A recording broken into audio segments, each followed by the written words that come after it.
화성에 가보면요. 책꽂이집이란 작은 도서관이 있습니다. 이 도서관을 운영하면서 노숙인과 저소득층 중심으로 인문학을 전파하시는 분인데요.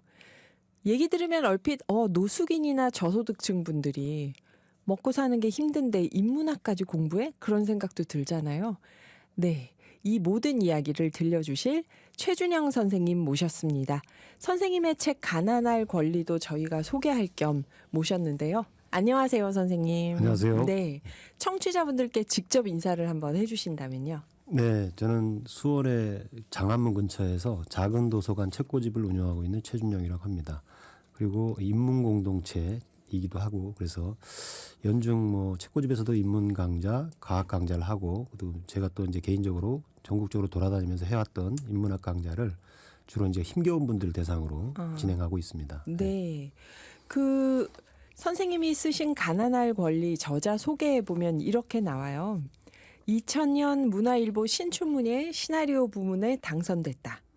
2005년부터 노숙인, 미혼모, 재소자, 여성 가장, 자활 참여자, 어르신, 가난한 이웃과 함께 삶의 인문학을 이야기하고 있다.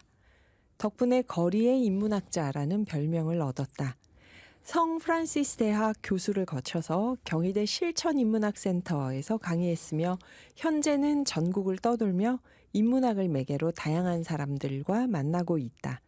2018년 수원의 인문독서 공동체 책꽂이집을 꾸렸고요. 2023년 사단법인 인문공동체 책꽂이집으로 거듭났고 이사장을 맡고 계신데요. 2023년에는 독서문화상 국무총리 표창까지 수상하셨어요. 그래서 이 자기소개를 쭉 보면 사람들이 궁금해할 게 계속 나오는데요. 아까 소개 드릴 때 제가 했던 얘기부터 한번 여쭤볼게요, 선생님. 그 어려운 분들한테 주로 인문학 강좌를 하신다고 했잖아요. 여기도 보면 노숙인, 재소자, 자활 참여자 뭐 이렇게 그런 분들께 인문학을 강연하는 게 어떤 걸까 일단 궁금한 거예요. 왜냐하면 사람들이 생각할 때 인문학 하면 많이 배우고 넉넉하고 남는 시간에 공부하는 것 이런 선입견이 있잖아요.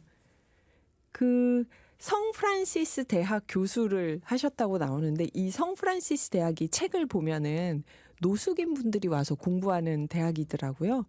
이 대학과 어떻게 인연을 맺으셨는지 또 인문학을 그렇게 어떻게 보면 경제적 사회적 약자분들에게 함께 나눠야겠다고 마음을 먹으신 이유가 있었는지 이런 얘기 좀 해주신다면요. 예, 누구나 살다 보면 어려운 일을 닥치게 마련이고요. 근데 그 어려움이 계속되다 보면 자기 자신을 잃어버리는 경우가 있어요. 그러니까 자기 본인이 사람이라는 것도 잃어버리고 사람다운 삶이라는 것도 놓쳐버리기 쉽거든요. 대부분의 사람들은 어려운 사람들한테는 일자리를 제공하거나 한 끼 식사를 제공하거나 잠자리를 제공하는 게 우선일 거라고 생각하는데 저희는 좀 발상을 좀 거꾸로 해서 이분들이 한 끼 식사나 하루 저녁 잠자리를 얻는 것도 중요하지만 본인이 스스로 사람이라는 걸 인식하도록 해주는 게 중요하다. 그리고 끝까지 떨어져 있는 저 밑바닥까지 떨어져 있는 자존감을 회복시켜주는 게 중요한 일이다. 라고 생각해서 성공의 신부님하고 같이 2003년도부터 네. 미국에 있는 얼슈리스라는 분이 만든 클레멘트 코스라는 게 있는데요.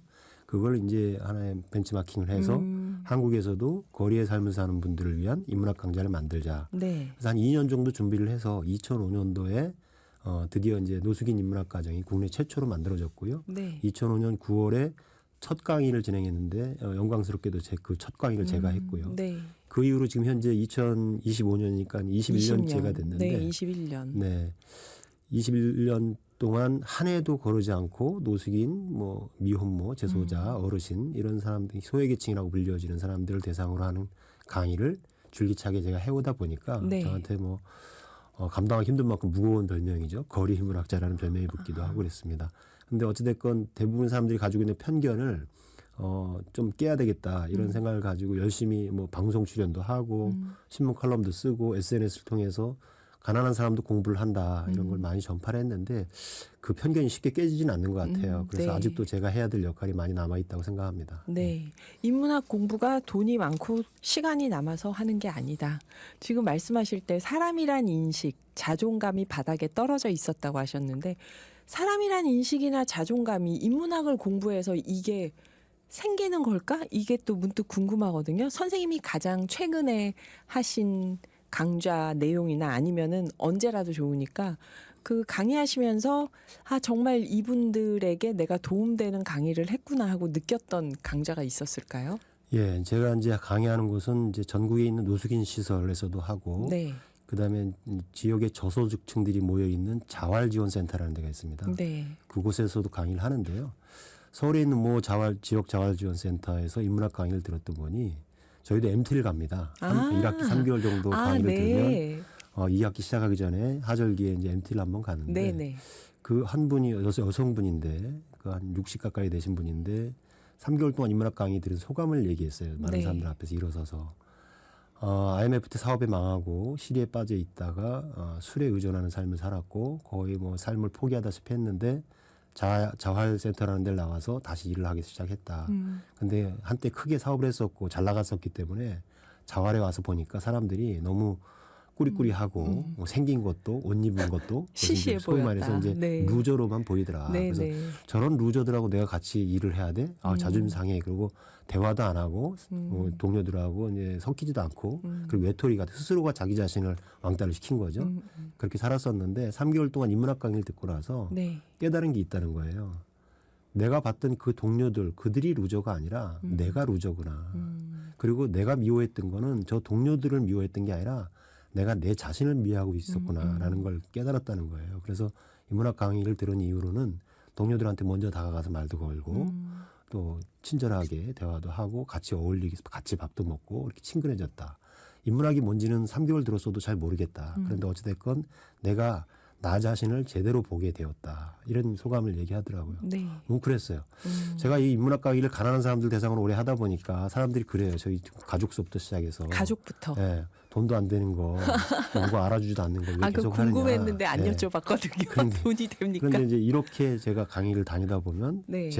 오히려 제가 궁금해했던 것을 답을 주는 분들이 있어요. 좀 전에 아까 그 여성분 같은 경우 내가 미워했던 거는 동료들이 아니라 나 자신이었다. 이제 더 이상 나를 미워하지 말자라는 걸 깨닫게 됐다고 얘기를 했거든요. 어떤 의미에서 보면 그게 제가 그분들에게 다가가서 인문학 강의를 하는 사실 그런 목적이고 이유이거든요. 네. 그거를 정확하게 이분이 설명해줘서 뭉클했었어요. 그 얘기를 들으면서 내가 괜한 짓을 한 건 아니구나. 내가 한 활동이 의미가 있었구나라는 걸 깨달을 계기가 됐고 해마다 여기저기 도처에서 저에게 이렇게 답을 주는 분들이 많이 있어요. 그러니까 제가 뭘 가르치러 간다기보다는 네. 오히려 배우고 다니는 것 같아요.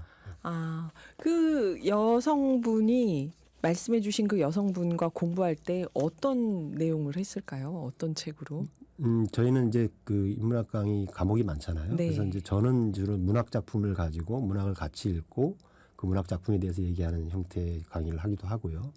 때로는 뭐 선호도가 있으면 역사 강의도 하고 그렇게 하는데 철학을 강의하시는 분도 있고 또 오랫동안 라디오 PD 했던 분, MBC에서 라디오 PD 했던 분은 기타를 들고 가서 아하. 대중가요를 같이 부르고 네. 이 대중가요 탄생하기까지의 뒷얘기도 해주고 그러니까 너무 지루하고 힘들면 이분들이 힘들기 때문에 네. 이렇게 재미있는 얘기도 하고 다채로운 얘기를 하고요. 제가 이제 인문공동체 책꽂이를 꾸리고 전국 단위로 인문학 강의를 하고 다니면서 제가 명명한 인문학 강의 명칭은 곁이 되는 인문학이에요. 곁이 되는 예, 인문학. 누군가에게 다가가서 곁이 되어준다. 무슨 네. 얘기냐면 많이 배운들 사실은 허황된 얘기를 많이 해요. 우리가 지식인으로서 가서 누군가의 삶을 바꿔놓겠다. 인문학 강의를 들어서 저 사람들의 삶을 변화시키겠다. 거창하고 멋있는 말이긴 한데 힘겹게 사는 분들이 몇 번 인문학 강의 듣는다고 삶이 그렇게 바뀌지 그렇죠. 않거든요. 네. 그분들을 바꾸려고 하기보다는 그분들에게 다가가서 그분들의 얘기를 들어주고 또 그분들이 곁이 되어주는 것. 그게 우리의 소임이다라고 제가 소속 강사님들이나 제가 이제 강의를 같이 하고자 하는 동료들한테 그렇게 얘기를 하는데 그게 아예 인문학 강의의 이름이 되어서 네. 곁이 되는 인문학, 줄여서 곁인문학. 그리고 올해는 또 이제 15개 기관에 전국에 있는 노숙인시설 인문학 강의를 하는데 곁에 더해서 햇볕 할 때 볕을 줘서 볕이 되는. 곁이 되고 볕을 함께 쬐자. 그래서 곁과 볕이 되는 인문학 이렇게 이름을 짓기도 하고 그렇습니다. 예. 곁과 볕이 되는 인문학. 갑자기 우리가 공부라고 생각하면 일단 학교 다닐 때 입시 공부 생각하고 그다음에 인문학도 어느 순간 뭔가 사람들 앞에서 책을 굉장히 많이 읽고 교양 있는 사람처럼 보이고 싶어하는 욕심도 많이 끼어들고. 근데 지금 선생님 말씀을 들어보면 아주 옛날에는 종교나 어떤 수도 생활이나 그런 게 담당했던 걸 현대에서 인문학이 담당하는 건가? 그런 생각도 좀 드는데요. 선생님 그 책 제목이 가난할 권리잖아요. 그런데 누가 가난하고 싶어 할까? 가난할 권리. 이 말에서 선생님이 전하고 싶었던 메시지가 뭘까요? 제목이 논란이 많습니다. 일단 첫째로 이제 가난할 권리라는 제목으로 책을 내자고 했을 때 네, 출판사 네. 사장님이 굉장히 반대를 했고요. 아무도 안 산다. 그렇죠. 누가 가난하고 싶어 하냐. 저기 뭐 책 제목에 부자 이런 단어가 들어가야 관심을 가질 텐데 그렇죠. 가난이라는 단어가 들어간 책을 누가 사겠느냐 반대가 심했는데 제가 밀어붙였습니다. 아, 네. 제 나름 의미가 있기 때문인데요. 5글자 가난할 권리하면 형용 모순이죠. 가난이 무슨 권리는 아니잖아요. 네. 그렇지만 이제 제가 담고 있는 뜻은 가난한 사람들이 힘들어하는 거는 돈이 없어서 힘들기도 하지만 그보다 더 힘든 거는 그들을 바라보는 사회적 시선이 따가워요. 편견이 있고요. 게을러서 가난한 거잖아. 또는 뭐 엉뚱한 짓 노름해서 가난해진 거잖아. 뭐 신용을 안 지켜서 뭐 가난해진 거잖아. 뭐 이런 식으로 바라보거든요. 물론 그런 사람도 없잖아 있을 겁니다. 그러나 대부분의 가난한 사람들은 열심히 살고자 했지만 기회가 주어지지 않았거나 또는 어떤 어려서부터 가족 관계가 좀 왜곡되고 그래서 외롭게 살았거나 태생적 가난을 가지고 살았던 사람도 네, 있거든요. 네. 기회조차 20대 청년 그 노숙인도 많아요. 제가 대전에 가서 강의할 때 20대 보면 청년 노숙인요? 그래서 저는 그 친구들 보면서 뭐라고 제가 명명하냐면 어떤 일에 실패한 사람이 아니라 네. 실패할 기회조차 갖지 못했던 사람들이다라고 얘기를 해요. 고아원에 보육원에 있다가 사회에 막 나왔는데 자립 준비가 제대로 안 된 상태에서 혼자 네. 나와서 방황하고 힘들다가 어떤 친구는 자살을 하기도 하고 어떤 친구는 고시원에서 혼자 외롭게 쓸쓸하게 지내다가 생을 마감하기도 하고 이런 친구들이 자연스럽게 이제 직장 취업도 못하고 대학도 진학 못하고 그렇죠. 그러면 거리로 나오는 거죠. 그렇죠. 그러면 결국 거리의 삶을 살게 되고 알코올릭이 되기도 하고 또 거리에 있는 불량한 사람들한테 끌려가서 폭행을 당하기도 하고 그러면서 뭐 직업을 가져보거나 어떤 일을 시도했다가 실패한 게 아니라 그런 어떤 실패할 경험조차 갖지 기회조차 못한 없는. 채 그냥 거리의 삶을 사는 네. 경우들이 많거든요. 너무 안타까운 모습이에요. 근데 이 사람들한테 과연 우리가 손가락질할 자격이 있느냐. 그분들을 우리가 제대로 인간으로서 대접해 준 적이 있나. 뭐 대접이라는 게 뭐 돈을 많이 주고 뭐 일자리를 줘라가 아니라 인간으로서의 기본적인 어떤 인권이나 이런 거 생각 안 하잖아요. 그래서 제가 이제 구호처럼 외치는 게 항상 제가 오랫동안 외쳐왔던 게 가난한 사람도 사람답게 살 권리가 있다. 가난한 사람도 사람 대접 받을 권리가 있다. 그 문장을 줄여서 문장이 너무 길면 제목으로서 안 어울리니까 줄여서 압축해서 가난할 권리라고 이름을 지었습니다. 이 역시 선생님은 그 신춘문예 시나리오 부문 당선 이렇게 이력이 시작하는데 그 언어를 생각하시는 그 방법이나 사용하는 방법이 참 다르다는 생각이 드네요. 오늘 가난할 권리 최준영 선생님과 이야기 나누고 있는데요. 책꽂집 선생님이 운영하시는 그 작은 도서관 책꽂집은 수원 화성 장안문 옆에 있습니다. 이름 없는 오케스트라의 캐사라 듣고 2부에서 최준영 선생님 얘기 이어가 볼게요. 최준영 선생님께 그냥 가볍게 한번 여쭤본다면 선생님은 어떻게 이렇게 텀블러 사용이나 일회용품 사용 안 하는 이런 거에 대해서 어떻게 생각하시나요?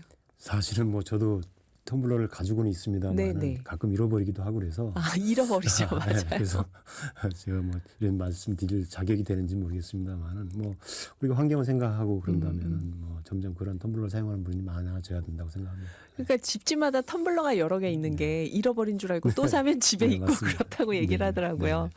맞아요. 그래서 선생님의 이 가난할 권리라는 책이 여러모로 참 특별한데 이 책을 못 읽으신 분들은 궁금해하실 것 같아요. 이분은 대체 왜 그 가난한 분들, 말씀하신 노숙자분들, 무슨 재소자분들 이런 분들을 대상으로 처음에는 분명히 시나리오 작가가 되려고 하셨던 분이 인문학 강의를 하면서 이렇게 전국적으로 이런 모임도 만들고 작은 도서관도 하시고 왜 이렇게 사실까? 어쩌다 이런 분이 되셨을까? 이런 궁금할 것 같거든요. 성직자도 아니신데. 네. 초창기 노숙인 인문학에 참여했던 교수님 중에서 어떤 분이 솔직히 고백을 하셨는데 네. 그분은 가난이라는 거를 관념적으로만 알았다. 그 책에 나오는 가난해본 얘기로만 맞아요. 알았다. 자기는 맞아요. 가난해본 적도 없고 그 서울역에서 배낭맨 분들 보면 다 여행객인 줄 알았다. 나중에 이제 노숙인 인문학 강의를 하다 보니까 그분들이 네. 노숙인이라는 걸 뒤늦게 알게 됐다는 아. 얘기를 하더라고요. 저는 정반대인 게 뭐 자조적인 표현일 수도 있습니다만 어렸을 때부터 좀 가난하게 살았죠. 제가 가난한 건 아니고 저희 어머니가 가난했던 건데 네, 저는 네. 그렇게 주장을 합니다만은 그래서 가난을 뭐 남의 일로 생각하지 않았고 또 제가 순탄치 못해서 고등학교 과정을 야학에서 공부했어요. 네. 야학에서 이제 대학생들이 가르치는 야학에서 낮에는 구두공장 다니고 검정고시 보신 건가요? 야학에서 아. 공부하고 검정고시를 보고 대학을 네. 들어갔는데 그러다 보니까 이제 대학 들어가서는 당연히 야학 교사를 했겠죠. 그러니까 그리고 지금 현재 21세기에 제가 하고 있는 노숙인 인문학은 21세기형 야학이라고 생각해요. 아, 네. 그러니까 제가 야학 학생 겸 야학 교사를 했던 20세기의 야학은 예. 노동자를 위한 야학이었다면 제가 지금 하고 있는 노숙인 인문학은 노동조차 할 수 없는 사람들을 위한 야학이라고 생각을 합니다. 어떻게 보면 제가 대한민국 야학의 산 증인이고 역사죠. 야학 그러게요. 학생, 교사, 21세기형 야학까지 하고 있으니까. 새로운 버전의 야학. 네. 그러니까 뭐 저는 이게 저한테 기회가 왔기 때문에 한 것이기도 하지만 대부분의 뭐 1, 2년 하다가 이제 떠나시는 분들이 네, 많은데 네. 제가 지속적으로 하는 거는 남의 일 같지가 않고 그런 분들 만나면 오히려 저는 마음이 편안해져요. 네. 고향에 간 것 같은 느낌도 들고 이렇게 어려운 가운데서도 꿋꿋하게 저를 키워내셨던 어머님을 생각하면서 다시 한번 더 열심히 살아야겠다는 그런 생각도 하게 되고요. 또 남 같지 않은 분들이기 때문에 한번 만나고 그분들이 이야기를 들으면 아까 소개해 주신 것처럼 저는 시나리오 작가 출신인데 네. 정말 소재가 무궁무진하게 많은 분들이에요. 그러니까 어려운 분들일수록 스토리가 많죠. 예전에 그 영화배우 심혜진 씨인가가 네. TV 방송에 나와서 남자 짝꿍했던 배우들이 한석규나 등 꽃미남들은 아닌데 어떤 그런 사람들이 했냐 그랬더니 심혜진 씨가 명언을 남겼어요. 뭐래? 방송에서. 뭐래? 사람의 인물은 뭐 그 꽃미남 같은 사람이 잘난 게 아니라 얼굴에 스토리가 있는 사람이 멋있는 사람이다. 근데 심혜진 씨야말로 얼굴에 스토리 있게 그래서 생기지 않았나요? 그 말을 듣고 예. 저는 막연하게만 생각하고 있던 야. 걸 딱 정리해 준 것 같은 느낌이에요. 그래서 주름이 많은 사람들은 저는 삶이라는 책에다가 밑줄을 그어놓은 게 주름이다. 네. 우리 어머니 이마에 굵은 주름 2개를 볼 때마다 우리 어머니라는 삶, 인생에 굵은 밑줄을 2줄을 쳐놓으셨구나 이런 생각을 한 적이 있었거든요. 굴곡이 많은 삶, 네. 그런 사람들의 삶의 얘기를 들어주는 것도 한편으로는 작가로서 즐거운 경험이기도 하고요. 그래서 뭐 내가 뭐 의미를 가지고 좋은 일이다라는 생각에서 하는 것보다는 네. 편안하고 익숙하고 또 제가 해야 될 일이라고 생각해서 꾸준히 하고 있습니다. 그 말씀 들으니까 어쩌면 선생님께서 그런 마음으로 하시니까 듣는 학생으로 오신 분들도 친근함과 편안함을 느끼고 이 강의에서 마음을 열지 않을까. 제가 그런 노숙계의 생각이 아이돌 스타입니다. 그럴 것 전국에 있는 노숙인들이 제 말은 듣습니다. 그럴 저를 것 다 알고 같아요. 있고요. 네. 우리 노숙계의 아이돌 스타 최준영 선생님께 그러면 또 여쭤보면 네. 그 선생님이 아까 강연을 하실 때 인문학 강좌가 문학, 역사, 철학으로 강연 프로그램이 있다 소개해 주셨는데 선생님이 강연하실 때 가장 많이 혹시 추천하는 문학 작품이나 사용하는 역사, 철학 책이 있다면 혹은 개인적으로 감동적으로 읽었거나 아니면 선생님께 어떤 인문학의 눈을 틔워준 책이 있다면 그런 게 좀 궁금하거든요. 개인적으로 제가 선호하는 작가이기도 한데 김현경 작가의 아. 사람 풍경이라는 책을 참 많이 추천했던 것 네. 같아요. 김현경 작가가 살던 집을 팔아서 세계 일주를 떠났는데 사람 풍경. 네, 사람 네. 그리고 일주를 하고 돌아와서 쓴 책이 사람 풍경인데 네. 세계를 다 떠돌아다녔는데 결국 생각해 보니까 나는 세계 일주를 한 게 아니라 내 마음속을 일주를 한 것 같다. 자기를 들여다보게 됐다는 거예요. 그래서 이제 그 사람 풍경이라는 제목으로 자기 마음을 들여다봤던 경험을 써놓은 책인데요.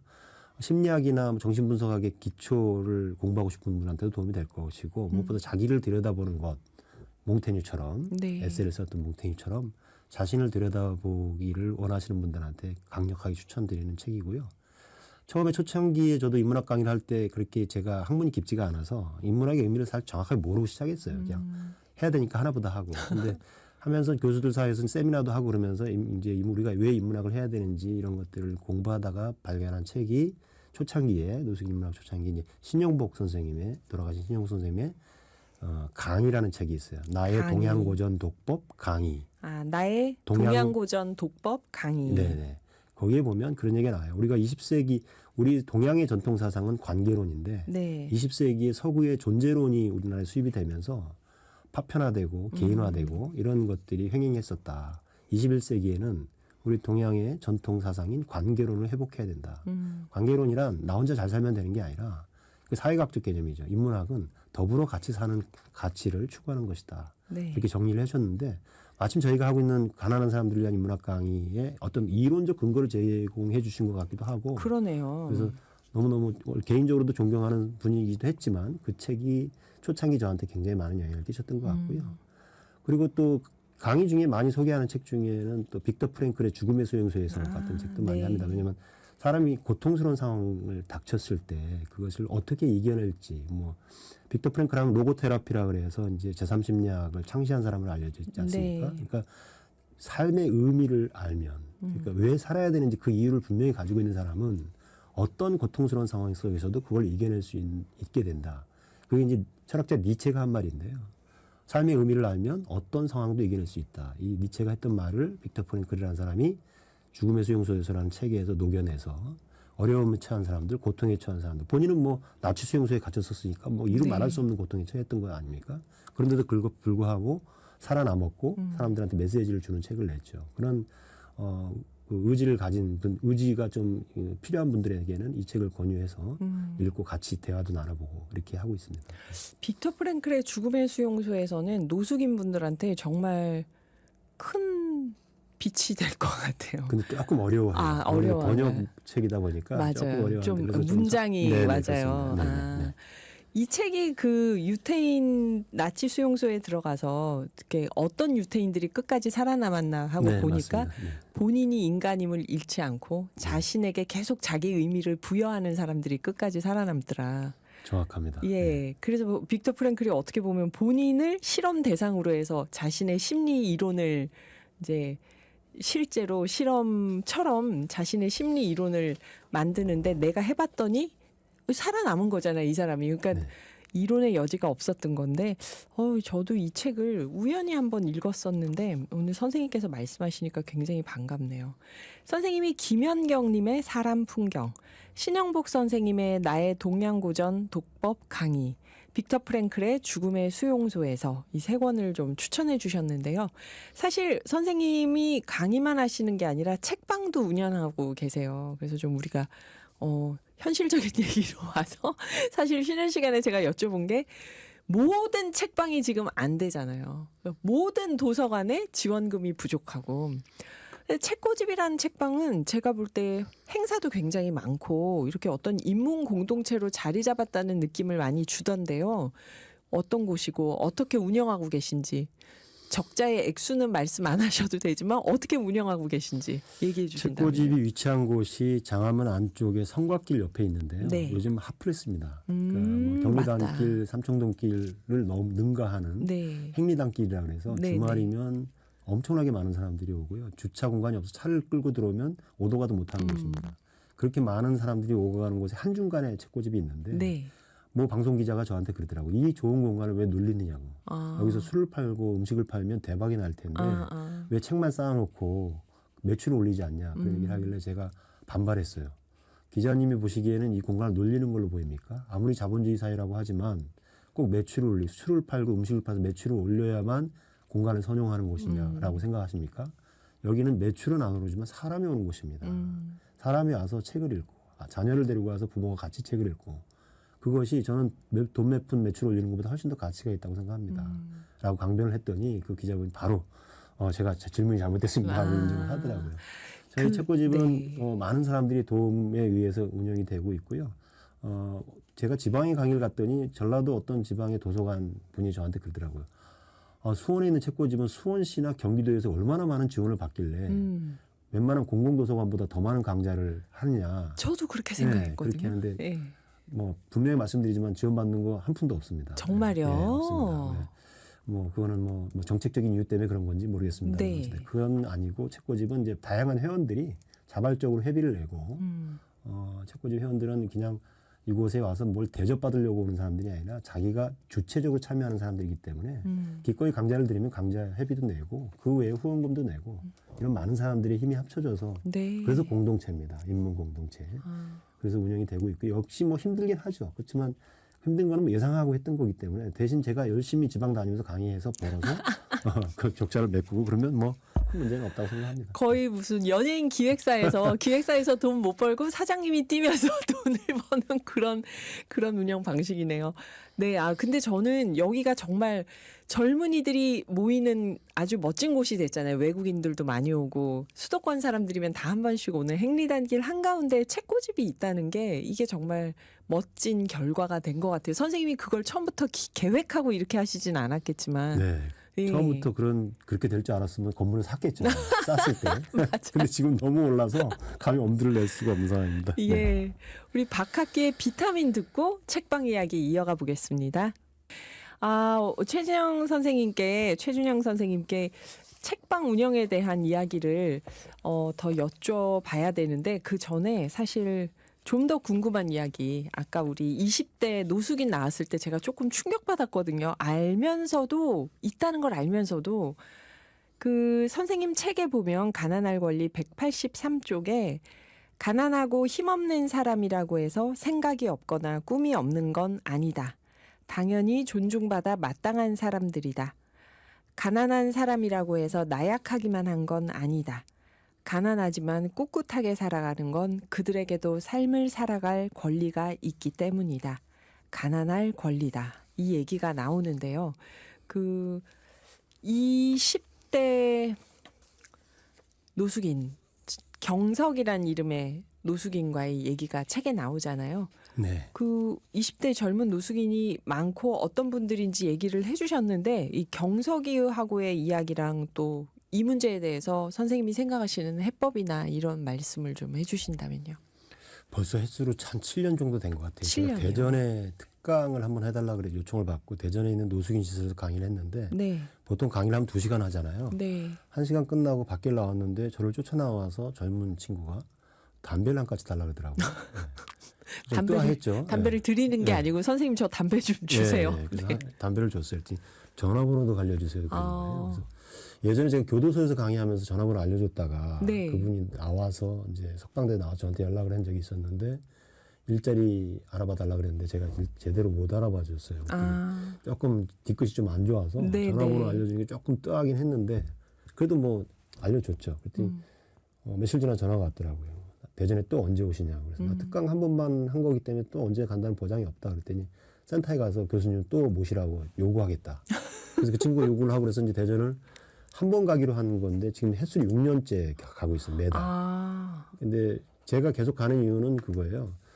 그 노숙인 시설이라는 데 예산이 없잖아요. 네. 강사비가 많지 않아요. 그러니까 뭐 대전에까지 가는데 뭐 한 1-20만 원 받고 갈 강사가 없죠. 왕복 차비가 네, 얼만데요, 그래서 선생님? KTX 타고 다니고 해야 되는데. 그리고 또 강의 경험이 많은 분이라고 하더라도 노숙인이 대상이다 하면은 잘 못해요. 또 어떤 얘기해야 될지 모르는 경우도 많고. 근데 저는 워낙 경험이 많으니까 네. 이제 그 센터에서는 편한 거죠, 제가. 네. 강사비 안 따져.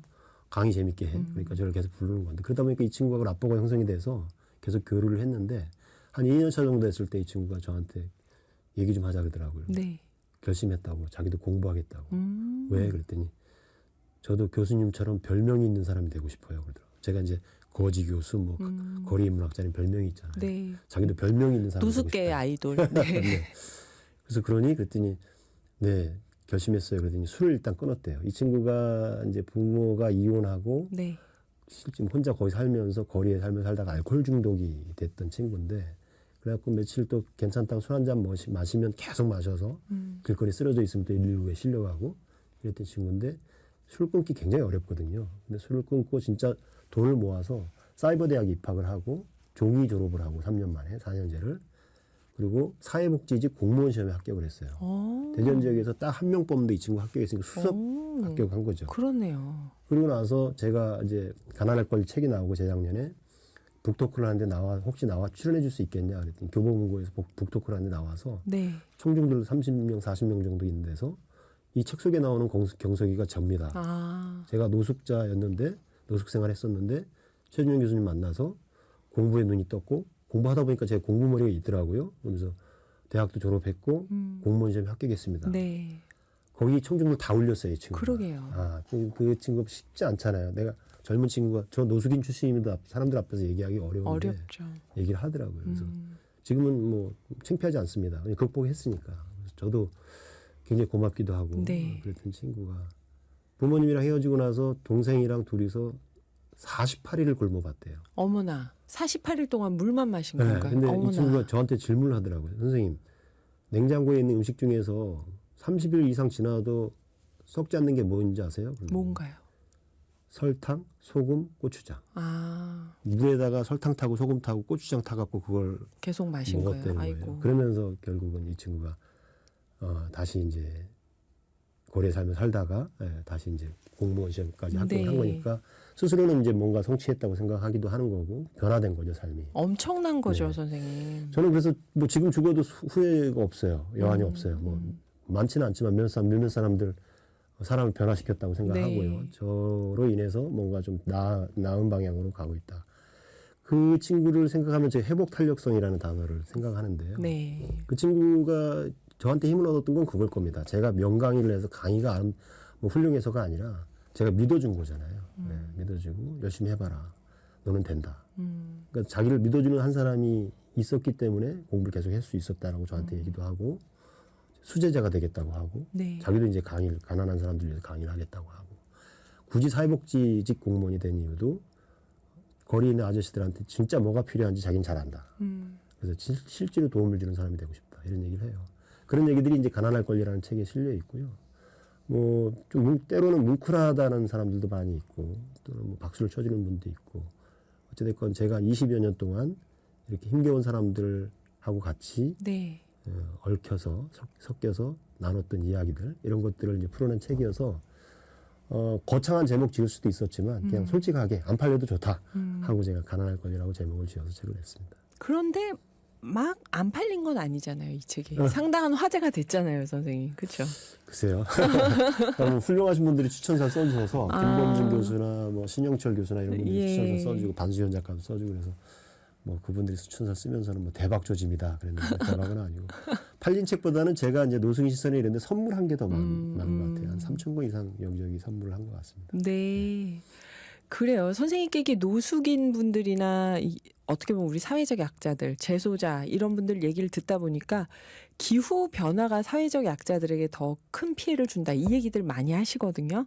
현장에서 말하자면 많은 기후 약자들을 만나시는 거잖아요. 기후의 시각으로 본다면 어떨까요? 저희가 예상하는 것보다 더 힘든 일단은 상황이니까. 그래서 제가 요즘은 강좌 기획을 할 때 이 기후위기와 관련된 전문 강사분들도 초청해서 강의를 네, 드리고 있어요. 네. 이분들이 좀 알아야 된다. 그러니까 저는 과학 강의를 고집스럽게 하는 이유도 21세기의 기본 소양은 과학 소양이다. 그래서 이제 과학을 좀 알아야 된다. 특히 이제 그 기후위기나 이런 것들 때문에 그런데 안타까운 거는 사실은 기후위기는 이산화탄소 발생 뭐 때문에 그렇지 네. 않습니까? 굉장히 큰 영향을 끼치는데 저소득층들은 뭐 살면서 거의 이산화탄소를 발생시키지를 않아요. 그렇죠. 대기업이나 뭐 큰 회사를 운영하고 있는 돈 많은 사람들, 이 사람들이 주로 이산화탄소를 배출하고 있고 가난한 그렇죠. 사람들이 무슨 이산화탄소 숨 쉬는 거?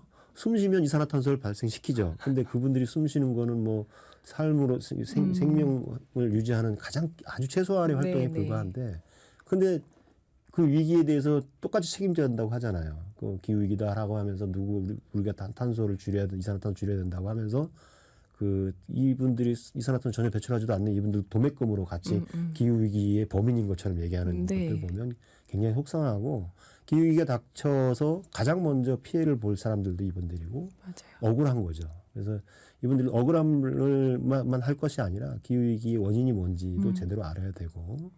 또 이분들과 함께 기후위기를 극복하는 것들도 같이 활동도 할 수 있는 이런 것도 생각하면서 제가 강좌 구성을 할 때 기후와 관련된 강좌를 꼭 집어넣고 있습니다. 네. 아유, 진짜 선생님께 말씀을 들으니까 기후 약자에 대한 얘기가 더 뼈아프게 실감이 나는데요. 많이 궁금하시죠, 여러분? 그 얘기는 우리 다음 기회로 넘기고 오늘은 혹시 선생님 저희랑 쭉 얘기하면서 오늘 이 얘기만큼은 꼭 해야겠다 하는 말씀이 있다면 마무리 말씀으로 얘기해 주시면 어떨까요? 예, 제가 뭐 책 제목에서도 그렇게 썼습니다만 가난하다고 해서 편견을 가지고 바라보지 않았으면 좋겠고요. 그분들도 열심히 공부하고 있고요. 발버둥 치고 있고요. 살아보려고 노력하고 있습니다.